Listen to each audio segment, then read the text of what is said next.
Hello everyone, today we will talk about how to fix or how to solve the problem of offline on Google Maps. In order to fix or how to solve offline on Google Maps, you will click on settings.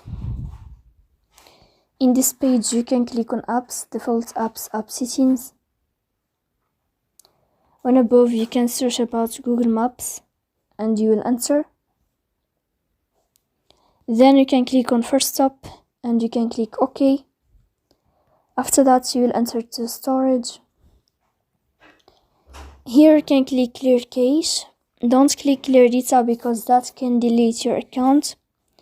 In the end you can turn off your phone and you can turn on your phone again. So please don't forget to support us by like and subscribe. See you next time in another video, and thank you for your attention and your watching.